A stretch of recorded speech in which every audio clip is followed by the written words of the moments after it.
Thank you.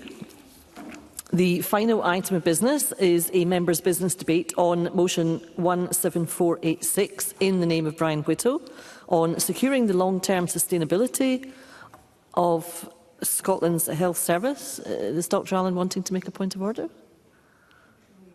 No. Right, OK. It was pressed in error. I will continue. The debate is on securing the long-term sustainability of Scotland's health service. This debate will be concluded without any questions being put, and I would invite those members who would wish to speak in the debate to please press the request to speak buttons, and I call on Brian Whittle to open the debate. Up to 7 minutes, please. Thank you very much, Deputy Presiding Officer. Can I thank members from across the Chamber for signing my motion so this debate could take part.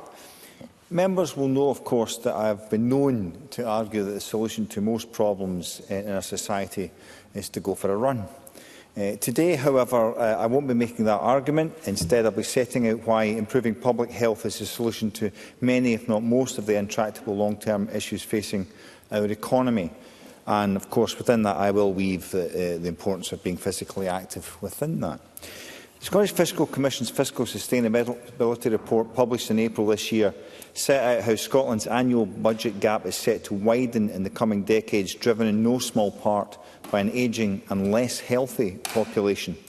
Scotland is predicted to age more quickly than the UK as a whole, meaning that these pressures will arrive with us more quickly. As a society, we are living longer, which of course is welcome, but there is a difference between life expectancy and healthy life expectancy.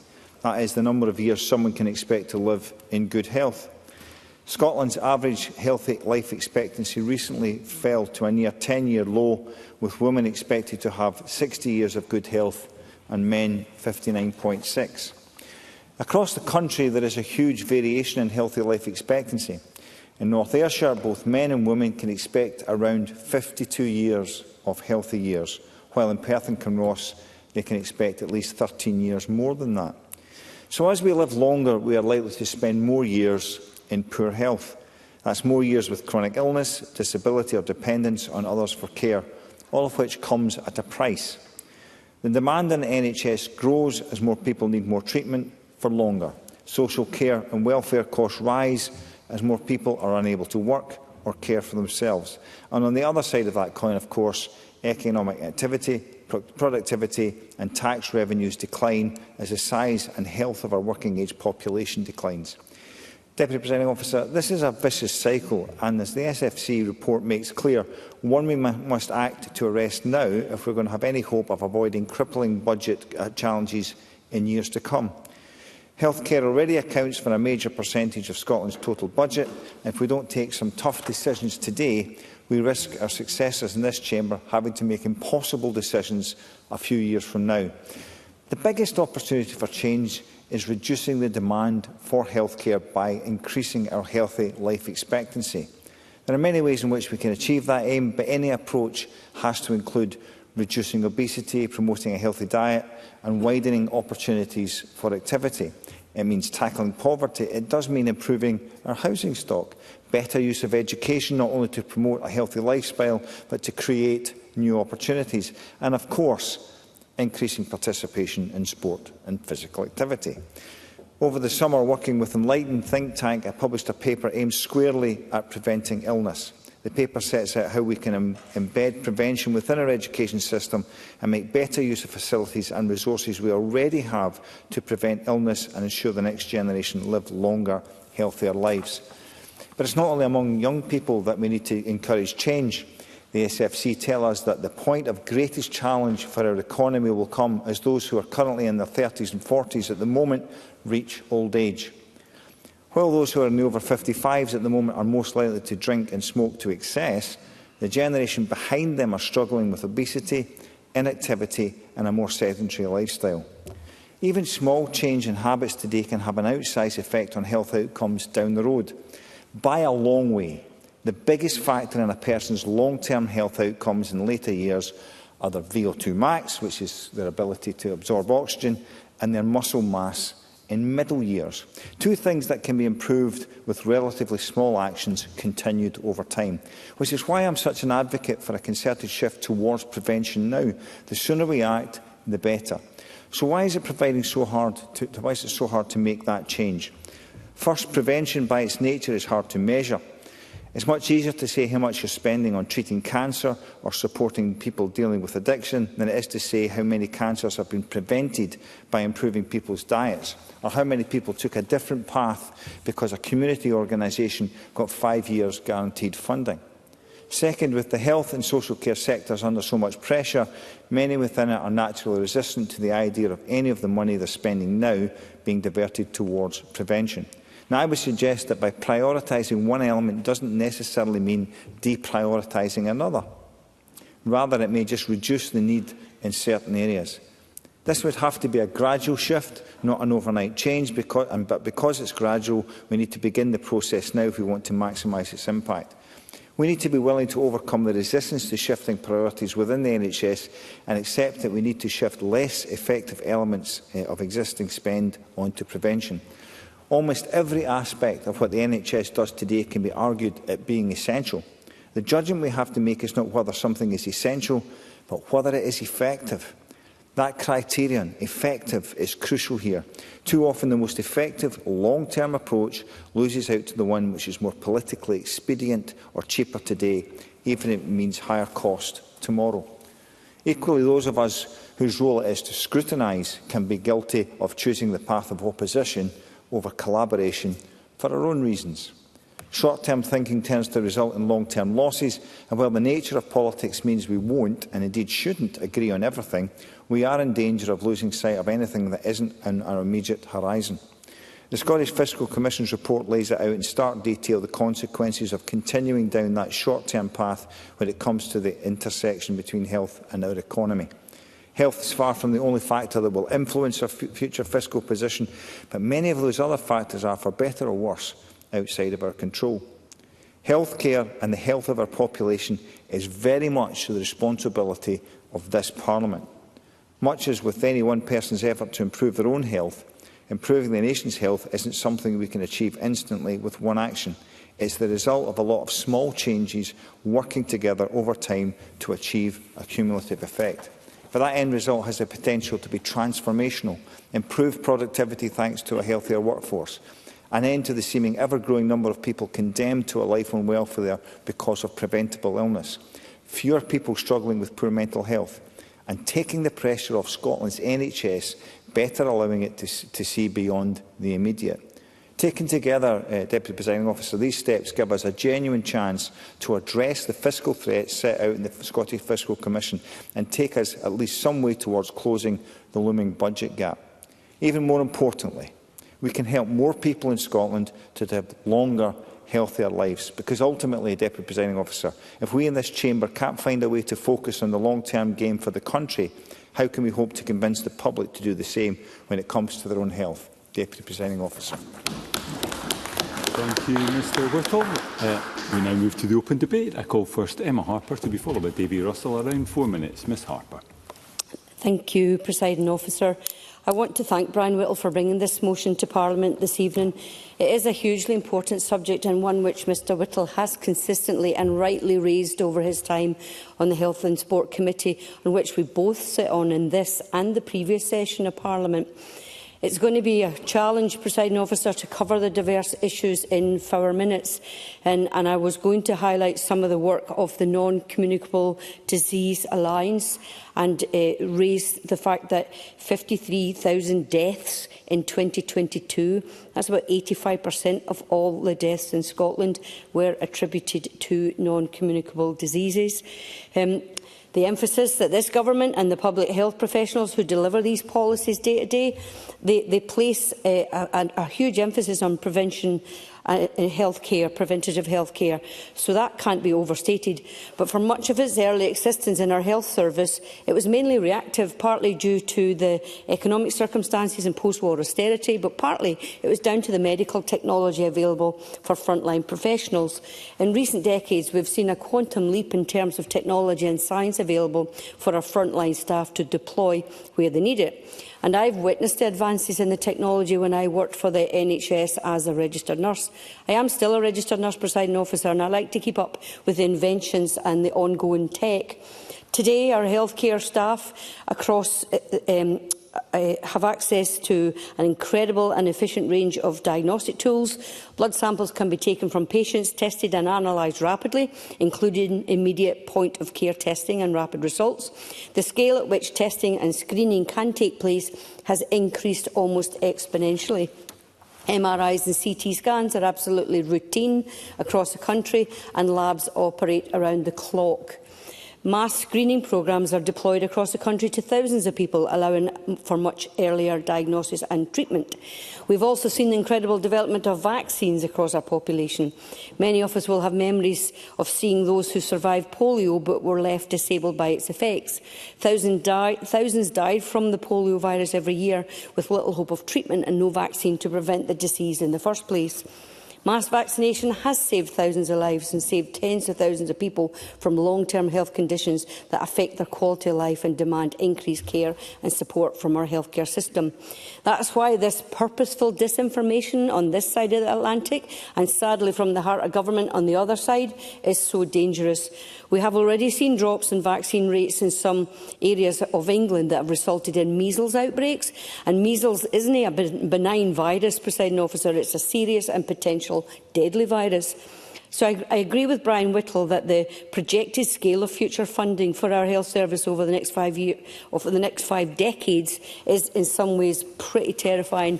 50 years ago, the idea that we had the capacity or technology to vaccinate every 2-year-old against flu, or rapidly develop new vaccines for threats like COVID-19, or begin eliminating cervical cancer through the HPV vaccine, or screen everyone who reaches their 50th birthday for bowel cancer and continue doing it for another 25 years, or even routinely screen women for breast and cervical cancer. I could go on, but these programmes would have been at the edge of science fiction back in the 70s. Today, they're embedded in our health service, and our biggest challenge is driving up the intake or the uptake rates when invites for screening are sent out. Brian Whittle also is right to highlight how healthcare and being healthy are issues across cross-portfolios. Active travel spending has increased in recent years, and that isn't just about transport policy, as it will deliver healthier lifestyle benefits. I am concerned about the rise of ultra-high processed food and how it relates to poor health outcomes, and I want to see the Good Food Nation plan help address this. Promoting shopping local, short supply chains, keeping the local butchers and greengrocers open, and the planning policies of the 20-minute neighbourhoods help drive better health and well-being, even though on the surface it may not look like these are health portfolio policies. The issues Brian Whittle highlights are not unique to Scotland. Nearly all of the Western world is facing similar public policy challenges. I believe the preventative and holistic approach that I have outlined is at the heart of the Scottish Government's agenda and is absolutely the correct one. So I hope that this Parliament can work across the chamber collegially, as we often do in the Health Committee and when I'm standing up here for Brian Whittle's debates. We need to work collegiately to ensure that in future decades we look back at this era as one of continued progress and continued improvement in our nation's health. Thank you. Thank you, Ms Harper. I now call Davy Russell to be followed by Tim Eagle. Around 4 minutes. Mr Russell. Thanks, Deputy Presiding Officer, and to Mr Brian Whittle for bringing this debate to the Parliament, as well as to the Scottish Fiscal Commission for this report. As we are in the last 6 months before this session of Parliament is dissolved, I think it's a reminder of the long-term implications of the work Parliament undertakes, and it's certainly welcome. And while the financial implications of demand for health services, bearing in mind the ageing population, lower birth rates, this is critical. We mustn't forget that when we see the old recipe of increasing demand on health services, coupled with the lack of adequate financial planning, it's a recipe for disaster. It's not that the service cuts that we see, it's the waiting lists that are increasing. My inbox is creaking to the seams with constituents who have been told they're on a waiting list. 12 months for a new hip, 2 years for cataract surgery, 18 months for a ganglion cyst that's making life torturous for the individual. And there's one woman who's waited 7 years for reconstructive breast surgery after bravely undergoing a double mastectomy. Truly heartbreaking it is. Yet, if we don't make a quite profound reforms to our health service delivery model, we will not need to wait 50 years to see the problems described by the Scottish Fiscal Commission. It's chapping at our door now. We need to move away from the SNP's National Sickness Service and return to a true National Health Service. Across the country, patients are finding it impossible to speak with their GPs. Recently, in my constituency, it has become more difficult for patients, and this covers mostly the senior members, to get routine blood tests or even blood pressure readings, as are pushed away from their local surgeries to a centralised service. Many elderly now need to take 2 buses to get what they could get round the corner, and in poor weather, it's a ridiculous situation. Where is the thought for the patient, where the bureaucrats make uncaring decisions based on what suits them rather than the patient? A move towards a health model that prioritises keeping our population healthy by focusing on early prevention, early intervention, timely local assessments and treatment, access to therapies, those with mental health concerns, early diagnosis of autism, ASD, as well as help with educational issues on health, healthy eating and fitness. All of that starts with better resourcing for local GP surgeries and not centralised hubs that may look better on paper, but they do not work for real people. Presiding Officer, I would love to have stood here today and spoke about the positive initiatives that Scotland should be at the heart of and should be leading the way. However, as usual, we seem to have embedded in a firefighting approach where our service delivers policies rather than heed the old adage of prevention is better than cure. But we're not getting the basics of the community health right, then I'm not convinced that my constituents are getting the sustainable health service they deserve.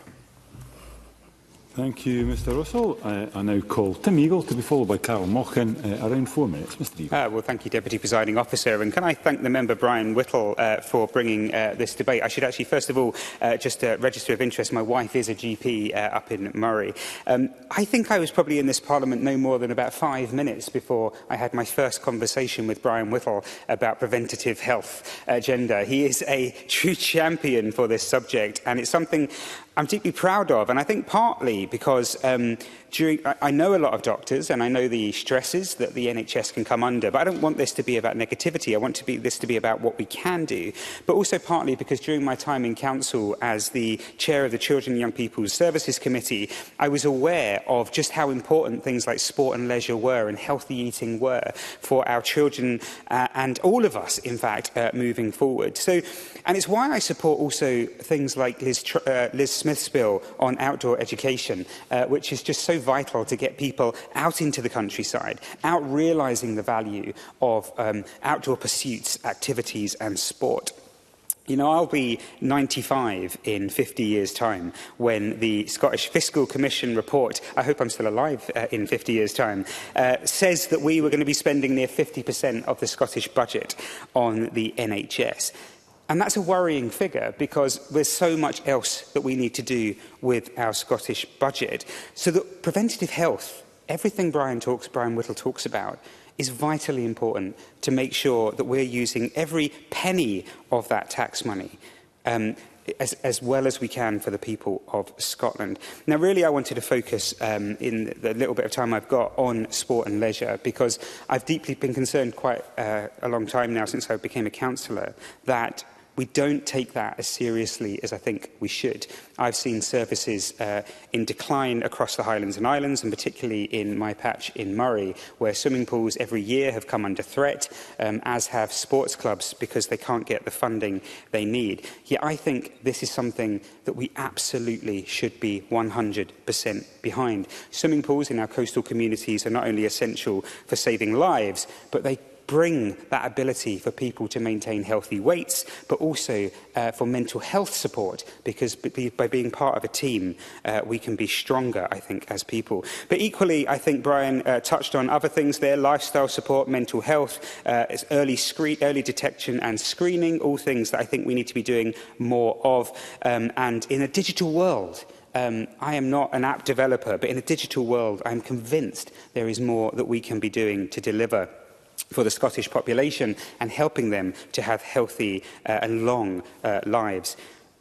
I'm ultimately very proud of the NHS. I've always been a strong supporter of NHS. I don't want to risk losing that. It worries me when I hear stories of more people moving to private healthcare, because it's something that is uniquely British in that sense. And I've got some statistics here. 1 in 8 in the population admitted to hospital last year, 1.2 million hospital admissions, 4 million outpatient appointments. We want a healthy, thriving NHS, where our doctors and nurses feel that they are valued, and where people know that in the worst of times, they are going to be looked after. So I fully support Brian Whittle in this members' business tonight, and I hope the Scottish Government and all of us, every single party in this chamber, will come together and make sure that we truly do fund the future of our NHS, but also that preventative programme to make sure that we don't need it as often as we should. Thank you. Thank you, Mr Eagle. An ingenious way of subtly boasting that you're still in your 40s, I think. We now come to the final speaker in the open debate. I call Carol Mochan. Around 4 minutes, Ms Mochan. Thank you, Presiding Officer. And can I, along with everyone else, thank Brian Whittle for bringing this important debate to the Chamber. As everyone has said, you have been a champion of this. Our health, the health of our friends and family, is the most important thing in all our lives. And public health must always be viewed as a priority in guaranteeing a prosperous and thriving Scotland. But the truth is, Scotland has the lowest life expectancy and healthy life expectancy in the UK, and the lowest life expectancy in Europe. This is, of course, what should drive us as politicians. It should drive us in the way we talk about health and health spending, and it should drive us in how we talk about health and health spending, and why we must prioritise that preventative health approach. Recent statistics reveal that healthy life expectancy in Scotland has fallen to a near 10-year low, and we should all note that. This means that people in Scotland not only die prematurely compared to their UK counterparts, but they can also expect to spend more time in poor health. And I think everybody in the Chamber will agree that that is what a lot of constituents and their families speak to us about. It's not just about having a long life, it's about having a healthy life. We must recognise that improvements to public health is an investment in our future. Prevention must be viewed as an investment in our communities. As stated in today's motion, health spending is the largest part of the Scottish budget, so this is really important. And the Scottish Fiscal Commission expects it to increase significantly over the next 25 years.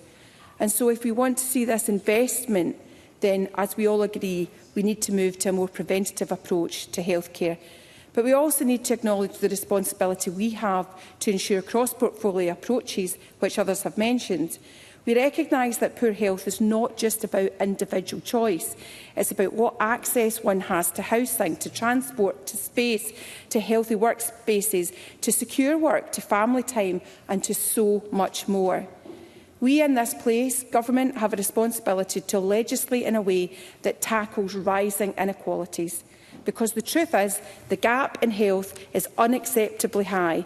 And the reality is, we have a responsibility to close that gap with a robust approach to policies which tackle poverty and inequality, and that is a preventative approach. Those living in the least deprived areas spend more years living in better health compared to those in the most deprived areas, and we hear that a lot in this chamber. East Ayrshire, in my own South Scotland region, where I live, has some of the lowest healthy life expectancy rates in Scotland, with the average male expected to live 55.8 years in good health and for a woman 55.4 years. NHS Ayrshire and Arran also has the joint lowest healthy life expectancy estimates out of all Scottish health boards. So it really is important to me and my constituents that in this place we work towards a preventative system. The health inequalities that exist in our deprived communities must be considered when determining the targeted interventions required to improve outcomes. And we must ensure more targeted interventions happen. More resources and support need to be put into these communities. But in closing, Presiding Officer, I would really like to thank Brian Whittle and other members for having this positive discussion about how preventative healthcare can help our constituents. I reiterate that our health and well-being is the most important thing in all our lives. Living a long and healthy life is possible. Us allowing our constituents, all our constituents, to have a long and healthy life is possible, but we need to take our responsibility as legislators seriously. I hope in closing the Minister will address what measures they are taking in government and will continue to take, because it is the responsibility of government to ensure it provides sufficient direction and leadership to ensure Scotland's population live a long and healthier life. Thank you, Presiding Officer. Thank you, Ms Mockin. I now invite Tom Arthur to wind up the debate. Minister, around 7 minutes. Thank you, Presiding Officer. Can I begin by not only thanking Brian Whittle for bringing this motion to the Chamber, but for the very considered and thoughtful way in which he presented his remarks and set out his views. I think there is much that we can collectively learn from the approach that Brian Whittle has taken, and indeed recognising some of the collective challenges we share, not least of which is the proclivity of our political discourse to sometimes focus on the short term at the expense of the medium and the long term, and the risk that such short-term thinking can pose. And that can be particularly present in our discourse around health, where the debate is regularly consumed by the immediate and pressing demands, for very understandable reasons, because that is what our constituents will routinely come to our surgeries to seek our support and assistance on. But of course we do have a collective responsibility, not just to this generation, but the generations to come. And I think that philosophy and wisdom was very much present in the remarks that Mr Whittle made. And I would note as well his point about the need for small changes. Indeed, the importance of recognising that while significant shifts are taking place overnight can perhaps present an insuperable challenge, small changes do make a difference. Indeed, consistency compounds, and that is something, whether one's in finance or training in athletics, one has to recognise that it's consistency and small steps in the right direction. And I think that we are collectively in Scotland making steps in the right direction. But as the report from the SFC, which I very much welcome as an important contribution to our debate, sets out very clearly, there are significant challenges ahead if nothing changes. And it underscores the importance for us to work collectively and to recognise as well the multifaceted nature of public health. Mr Whittle in his remarks spoke about the implications for public health on the economy, but I would also suggest that it's important to recognise how the way in which our economy operates impacts on people's public health. For example, in the consumption of products which are harmful to health, there is, of course, those who will stand to gain from that through profits and trade, while the externalities that ensue from that in terms of public health challenges fall upon the state. So I think in terms of considering public health, it's important to consider that interaction. And before I take Mr Whittle's intervention, what I would note is that it's, I think, appropriate that we remind ourselves that Nye Bevan wasn't just the Secretary of State for Health, but the Secretary of State for Health and Housing. And that importance when thinking about health and thinking about public health and its interaction with other portfolios as a cross-government endeavour is extremely important. I'll give way to Mr Whittle. Brian Whittle. Very grateful to the Minister for giving way. I think where I pull some of my optimism forward is the changes that have been made in other countries. Now, we're not other countries, we're Scotland, but where there is political will, I look at countries like Japan, who have made a political decision to have a nutritionist in every single school for a number of years. That was a political decision, and the children have to eat a specifically healthy diet. And they, as the third biggest economy in the world, have 4% obesity. So if we have the political will, change can be made. Minister.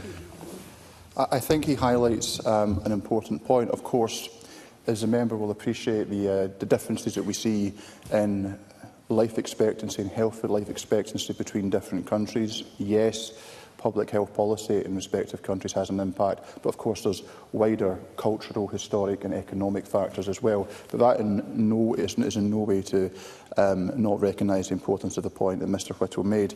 I thought Emma Harper made an excellent speech, and again she touched upon the wide range of factors that come into play with regards to shaping our public and our population health as a whole. Indeed, she touched on the way in which, again, there is an interaction with our economic model and public health. For example, the way in which shopping locally can often lead to the procurement of good quality, nutritious produce, but also supports our local economies, and in doing so sustains the presence of these local businesses, which in turn promotes active travel. And of course, Emma Harper touched on 20-minute neighbourhoods and local living. Again, as a former planning minister, I am reminded of the fact that when the first legislation was being brought forward nearly a century ago to create what became the modern planning system, again it came from the public health movement responding to the dire conditions of housing and accommodation that were once present. And that is something that I think, again, is worthwhile bearing in mind. David Russell, in his remarks, he addressed, I think, one of the tensions that is always going to be present in our debates around health, which is between local services and centralised centres of excellence. This, of course, is a trend that we have seen in the delivery of healthcare for many years now, owing to the increasing sophistication and complexity and specialisation of services. Delivery models that may have been sustainable with previous iterations of technology have to change and adapt. But I do recognise the importance that to balance that is the opportunity for greater localisation of services and services being delivered in a different way. And of course, we live in a world now where procedures that perhaps decades previously would have meant inpatient stays can be undertaken as a day patient or as an outpatient. And that again reflects the point that Emma Harper made with regards to the progress through technology and innovation. Indeed, Carol Mochan touched on many of these broad aspects in her contribution, and the importance as well, not just of considering life expectancy, but healthy life expectancy. Now, Carol Mochan had asked if I would touch upon just some of the work that the government is undertaking in this regard. And what I would say is that this year the government published and begun to enact a series of short-term, medium and longer-term actions to realise our vision of a Scotland where people can live healthier, longer lives. And these actions are outlined in 3 published plans. Firstly, there's the Operational Improvement Plan that was published in March, and it sets out a number of actions to be taken across the NHS to improve our services. And it sets out a clear plan to improve services supported by £200 million of targeted investment. And the plan was followed by 2 key frameworks for the future, not only of our health and social care services, but for the health of the Scottish population. Firstly, our Population Health Framework, which was co-produced with COSLA, is firmly focused on meeting the challenges which the Scottish Fiscal Commission outlined. Published in June, it sets out a cross-government and cross-sector approach to improving population health over the coming decades, with a firm focus on prevention. It aims to improve life expectancy while reducing the life expectancy gap between the most deprived 20% of areas and the national average by addressing the key social, economic and environmental drivers of health and economic inequality, and is looking to ensure we are pursuing and implementing equitable access to health and care services. The evidence is clear that our health is, of course, as I've touched on, closely linked to the circumstances and environments in which we are born, grow up, live, work and age, the building blocks of health. And as I've touched on previously, this needs a cross-government, cross-sectoral focus. And we know that investing in prevention is one of the most cost-effective interventions that the NHS and wider systems can make in improving population health and reducing inequalities. Presiding Officer, the Population Health Framework sets out 30 actions, including the promotion of healthy eating, in line with a new 2-year implementation plan to improve the food environment and diet in a healthy way. It looks at tackling obesity, including legislation to restrict promotions of foods high in fat, sugar and salt, and development of new digital type 2 diabetes remission programmes. And it works to reduce harms from smoking and vaping, including work with the UK Government on the bill to increase the age of sale for tobacco products and to introduce an advertising ban ban for vapes and nicotine products. Just in concluding, Presiding Officer, I will just touch briefly on the Service Renewal Framework, which sets out how we will strengthen integration across health and social care, delivering services that are preventative, person-focused and built on collaboration. The Population Health Framework, along with the reforms outlined in the Service Renewal Framework, set out a collective long-term approach to reform and renewal of health and social care in Scotland. Can I again thank Brian Whittle for bringing forward this important debate, and also very much for the tenor in which he did so, and thank other members for their contributions.